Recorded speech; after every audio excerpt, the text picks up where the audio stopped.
There's no way I'm Now with that done, we're ready to slide the swing arm back in. And then the Jesse bags I'd ordered had a beam in it. Get it at kind of an angle. Do you feel confident about that booty falling in place pretty easy? Oh yeah. Right. It will, once I've got the, because I went ahead and put some grease on it. That looks good. Yeah, okay. That's, no, I don't want to put anything in there yet. Treat me right. Get the And I drive says, I'm shaft really in frustrated because this happened. And he says, yeah, you know what? I just saw that on the BMW net that there was a bike that was having this brake There's problem. plenty of lube on the spline, so I'm not going to bother adding lube. And I said, It's adequately lubed. He said, I'll have your bike ready on Tuesday. And we'll slide this up in the hole. Gave me a good price on it. And when I got there Tuesday, it was sitting there ready. Kind of a pain in the butt to get on, but Down to Birmingham all day. Car was $7,000 cheaper. Now, is that indexed in any kind of way? we'll index that later. Now, you're just sliding it in to where it mates? Yeah.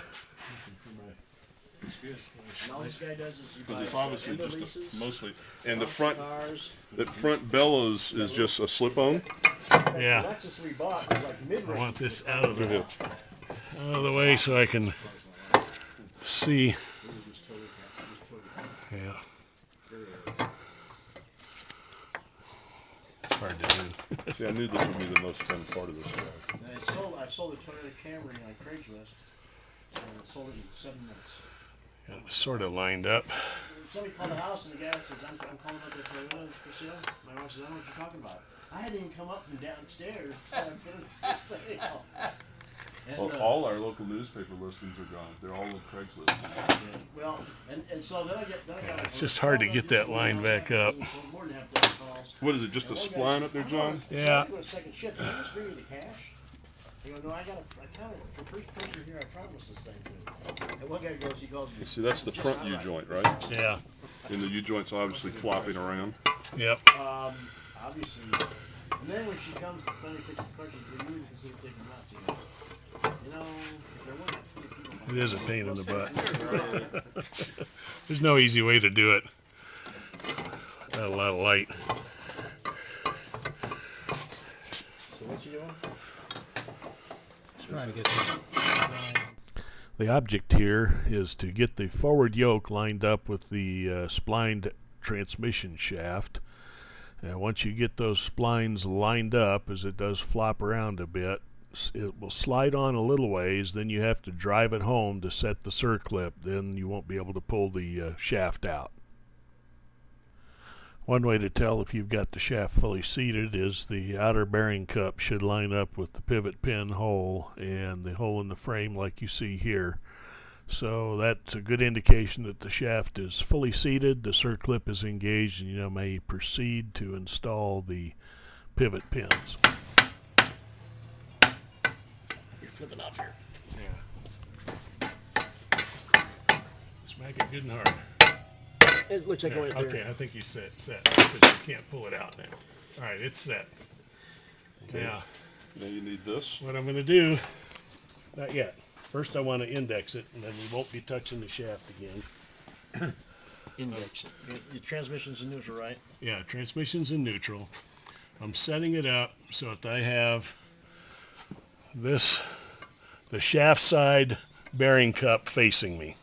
So the outer shaft, yoke, the shaft side, there's a yoke that's in there like Yep. this.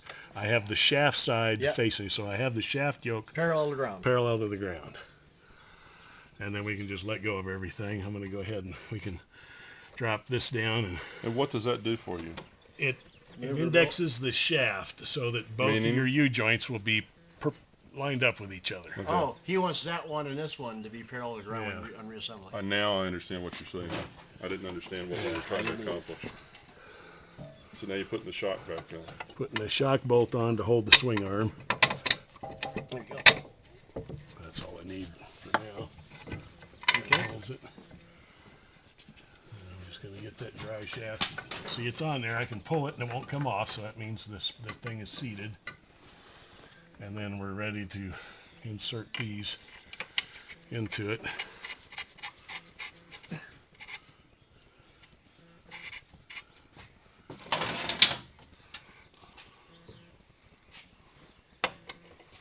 You said that's 160 pounds of torque?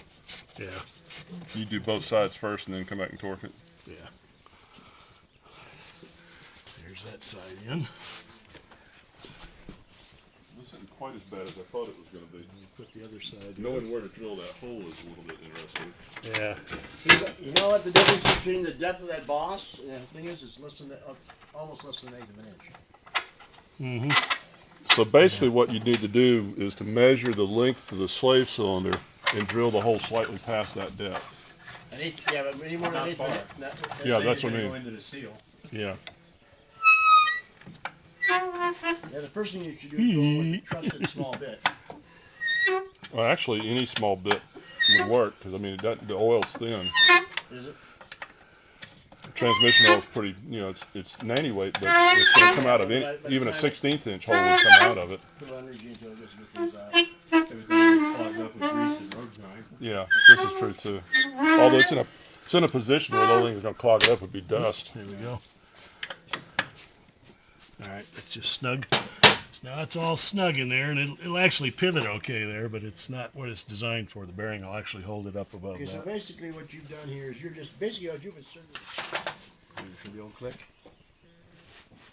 That's it. There we go. The torque value used was 160 newton meters or 118 Oh, you foot-pounds. got to put Loctite. Yeah. Whoops, what am I doing? Oh, that is going on. Opposite hand. I just didn't have it screwed in as far as I thought.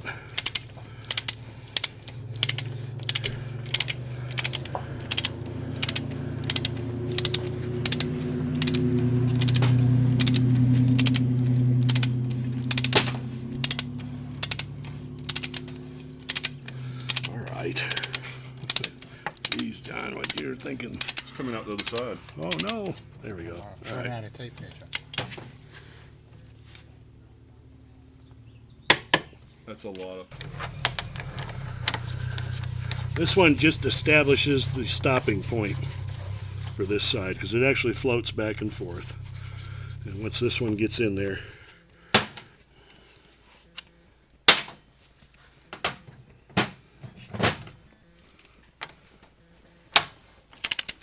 The same torque. no, it's higher. The torque value on the fixed bearing stud is 200 newton meters or about 147 foot-pounds. That happens. Just wiping it down. Bearing, like I said, feels good. This one goes in, and this is the floating bearing. It goes in, and it's 12 millimeter. I tell you what, I came up on him and he was trying to crawl out. She was in the rock underneath the bike and the princess all twisted up. Hold it up and she's like, just help me get up. Help me get up. And she's oh, you're going well. Okay. All right, now this gets set at a very low value. Installed the floating bearing cup, and now I'm going to torque it to 88 inch-pounds, which is 10 newton meters. Yeah. Well, I took a chance and I. All right, so now it's torqued properly. I bought a digital. Everything's set. It really works nice. The I gotta figure out snap-on how to one give my or wife the one of those for her birthday. snap-on one Make sure you get your name engraved on it. goes back to 117, Pounds, inch pounds. 117. 118, Yeah, just hit the button. 110, You can set a limit. It'll buzz when you hit the 118. limit. All right. The only problem with it is it goes to tenths. Yeah. So it's Yeah. Ah, now I see for the hole. Now, we're not there yet, so I'm going to play with this a bit. All right, it's snugged up. Oh, so you've already torqued the other nut. I've Yes. torqued that piece. I don't want it to move. The one that's on the Allen, you've torqued. Yeah, it's Therefore, as torqued. you induce this, you don't want And that. I'm going to prevent it from turning while I do this torque job. 10, 4. See, it wanted to move. Yeah.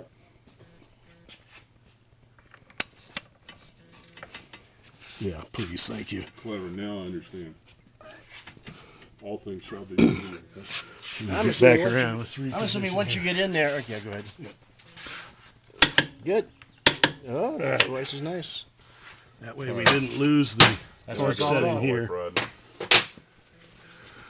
That's just to make sure it doesn't back out. I guess. Looks like it wouldn't be Don't know. necessary with 118 Yeah, with that foot-pounds kind of of torque. ain't going nowhere. I don't know what it would do. Yeah, here. Just somebody's brother happened to own a circlip plant. Here we go. Get one end in. What I love about you BMWs, you guys are very cynical. Everything is over engineered. Yeah. Sometimes Yeah, it's good enough. That's good. We'll do the same thing the other side. Every single piece of item on this car had a serial number or part number. Even like you take the turn signal housing out, the back of the turn signal housing had a part number. Everything. All right, I need to go ride.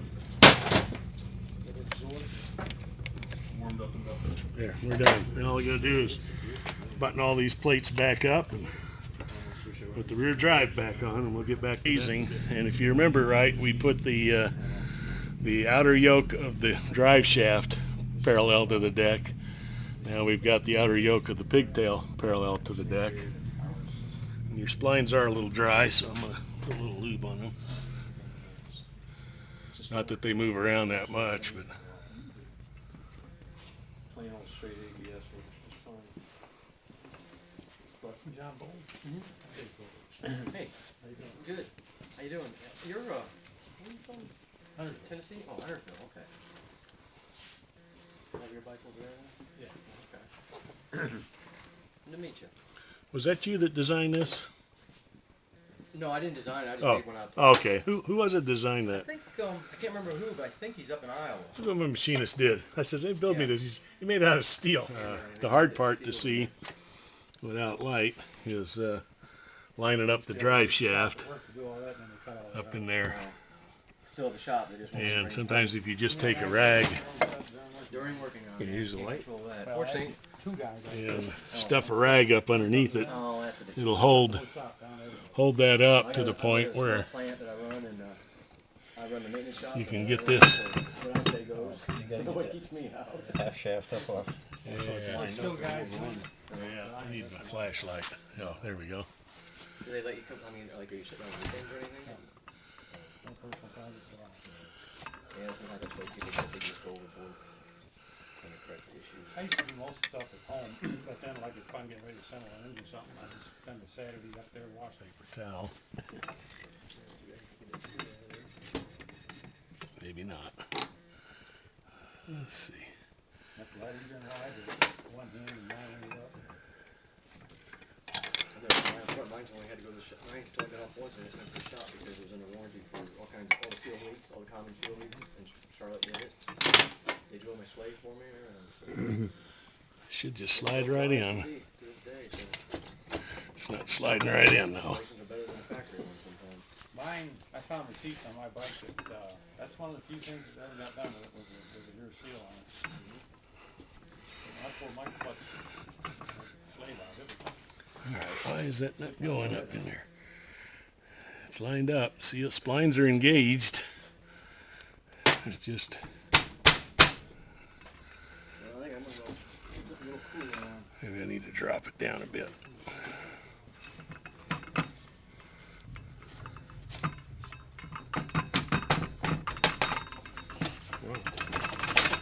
Why is that so much trouble?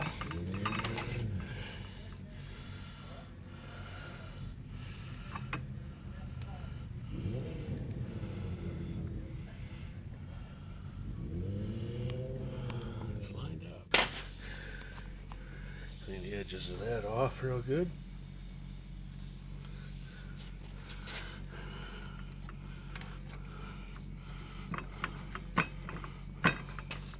Get it off this side.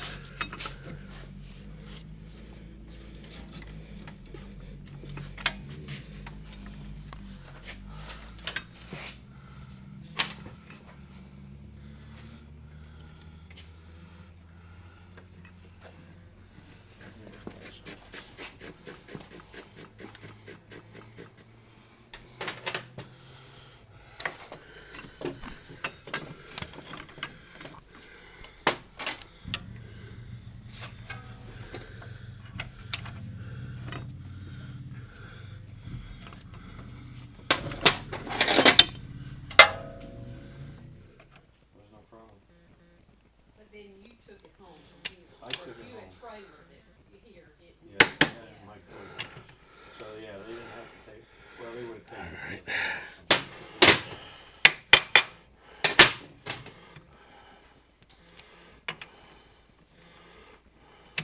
Maybe over to North City or whichever one was close. All right, that one's torqued 160. to 160. And likewise, we're going to do the other one with the big socket when we get ready. But first we have to do the little torque, which is 7 Newton meters. 7 Newton meters.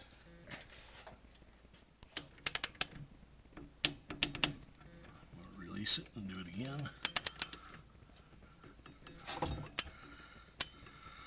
Did feel a little notchiness in the bearing, but not bad.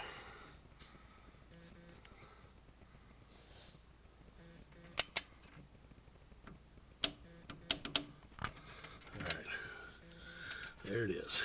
It's good. Then we put the jam nut on.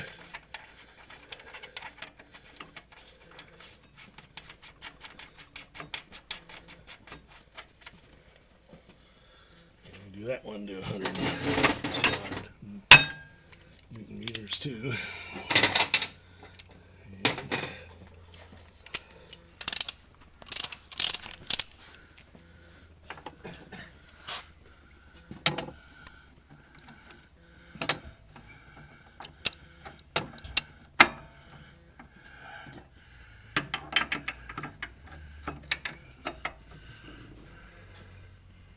Everyone say where they were going riding to? Pardon? Did everyone say where they were riding to, or just take off a bit? A bunch of groups went all different places, and a bunch of them went out with Gatwin, the lady. Oh, yeah.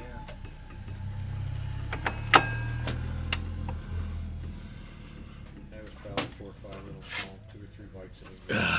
Sure, did you hear presentation? She did it last night. I guess maybe she's gonna do it on tonight. There we go. And there she be. She took about 4 or 5 Reinstalled properly. Now if you'll take this bolt. Oh, okay. There we go. Da, da, da, da. More sure than that. The thing I didn't bring was 2 16mm tools. Probably I had to use a crescent wrench and a 16mm wrench. You can ride your LT on it for the first 15 miles or so. But then it comes out somewhere to heck south.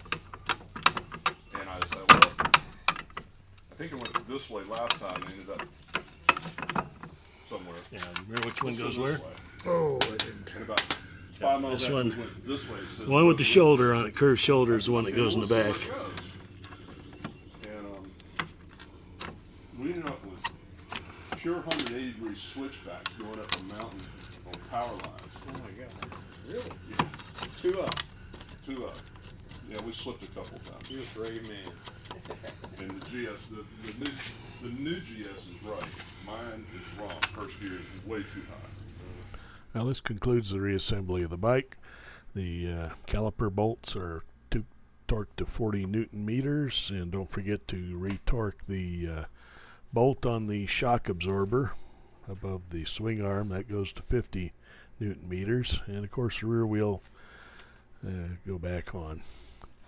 Highly recommend you get a copy of Kevin Cook's procedures on slave cylinder weep hole drilling procedure, and follow those along while you watch this video, and use it as a reference point when you actually do the work on your own bike. Good luck. Enjoyed doing this. Look forward to a few more videos.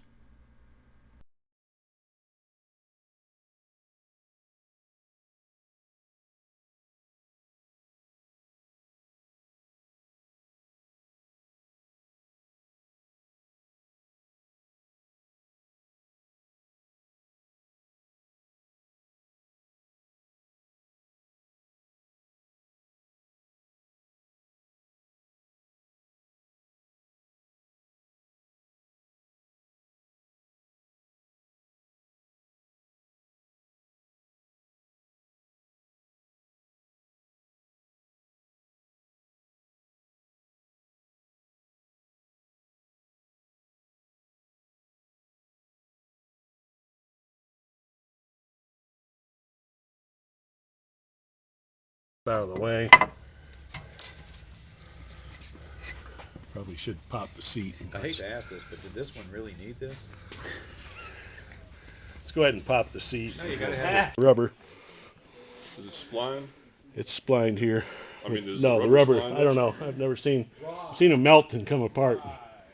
So sometimes you think your clutch is You would slipping. almost It's think actually it'd your have to be drive shaft. splined, kind of like an outboard prop. Yeah, it must So be. it's just like an isolation damper. It's a little cushion. But now that the drive shaft is out, then we can finagle the swing arm right out. And it just pops right out. Nice little seal. It's held in place by a spring clip. And we can just set that aside. And there you can see the infamous slave cylinder. It looks like your rear tranny seal's in good shape. Now all we do is we unbolt that and check the depth and then Which is mark the slave side. cylinder? This is the slave cylinder right here. But you'll notice that the swing arm is right in front of it, so simple thing to get to, but I'd always envisioned this was the whole back end of the bike coming apart. well, it is. Hold back into the Well, back I'm drivetrain. talking No, not like a clutch. In order to get the transmission out, you've got to get almost all this stuff out of here, including this brace and some other things. Problem is, when slave cylinder leaks, then you need a clutch. Yeah, but if you have the weep hole, then hopefully you'll find We're gonna drill above the clutch. We're going to drill. I mean, I thought. What we weren't able to film was exactly how I got the drive shaft out. You rotate it until you can see through the yokes and can see the output shaft of the transmission. Insert the screwdriver and leverage against the back of the yoke and the output shaft, and that should disengage the circlip and allow you to pull the drive shaft out. Well, this concludes part 1, which gets you to the slave cylinder. Part 2 will cover drilling the weep hole itself, and then part 3 will allow putting everything back together to final assembly. Hope you enjoyed it. Thank you.